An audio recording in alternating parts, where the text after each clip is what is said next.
You've all seen the video. A geopolitical analyst is giving a serious BBC interview about tensions in North Korea and then gets trolled by his own kids, causing his panicked wife to rush in and quickly remove them from the room. Cute, charming, hilarious. A moment for everyone to drop their political arguments, to take a breather from the polarization, from the bitterness, and to laugh in unison. Who could possibly try to ruin this sweet, warm, funny moment? Who could possibly watch this video and think, you know what this needs? This needs an injection of my hysterical, screeching, joyless, moralizing identity politics. You guessed it. Feminists and social justice warriors. The BBC Pundit's children video is not funny. It's patriarchy in a nutshell. It also exposes one reason why there are more men delivering their opinions all over our television most days, because women are doing the behind-the-scenes work needed to make that feasible. True equality will not have been achieved until we see a father desperately clawing at a baby wheeler while a woman talks about the rising threat of nuclear war!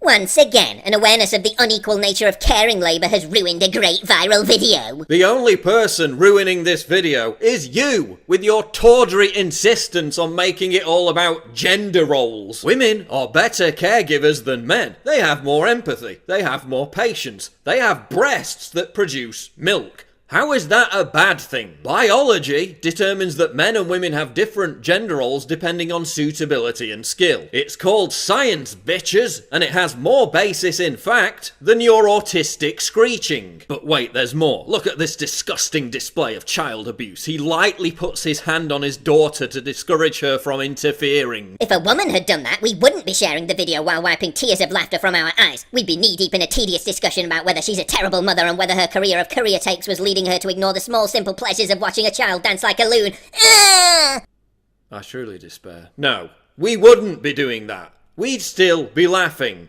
Because it's funny. And because to people whose every waking moment isn't infected with paranoia about how every single thing is a patriarchal conspiracy to oppress women, that's all that matters. And as if I couldn't get more depressed about this, I looked at the comments on the YouTube video, where hundreds of other morons were busy lecturing racists who mistakenly thought the woman was the guy's nanny. 1. It's his wife, not a nanny or maid. 2. She has a name. Racists may think the man has lovely children and the Asian lady takes care of them, but she can't be the white guy's wife, so she is a nanny. If she was a white lady, they don't think that. Do you think, for a second, it's possible that they thought she was a nanny because wealthy white people in London hire Asian nannies like there's no tomorrow? No, it must be because they're repulsive racists. So instead of having a laugh, let's spend all day on YouTube bitching about how a funny video actually represents the dark undertone of white society's cancerous bigotry. Another irony behind all this is that Robert E. Kelly, the guy in the clip who feminists have smeared as this vile, misogynistic, child-abusing symbol of the evil patriarchy, is probably going to have his career as a serious geopolitical analyst ruined anyway,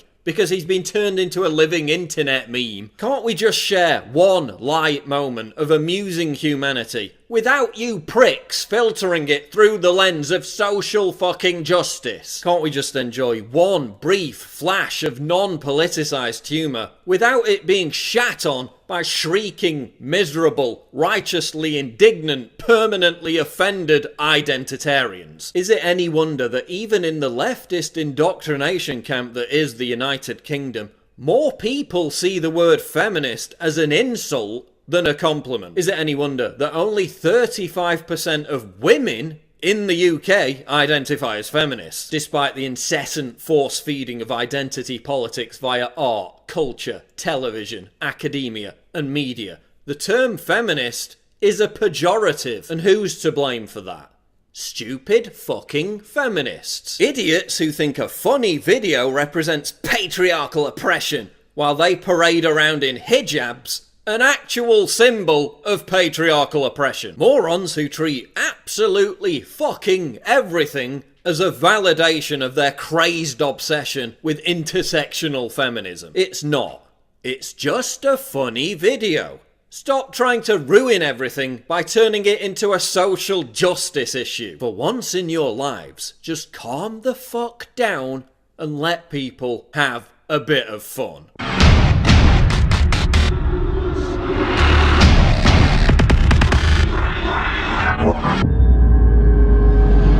click the link below to subscribe to the channel. And for more breaking news, go to Infowars.com. The Making of the President 2016, how Donald Trump orchestrated a revolution. This is the untold story of how Trump defied all the odds to win the presidency. From former Trump confidant Roger Stone, the inside scoop of how Trump rocked the establishment. Get your signed copy of The Making of the President right now at InfoWarsStore.com.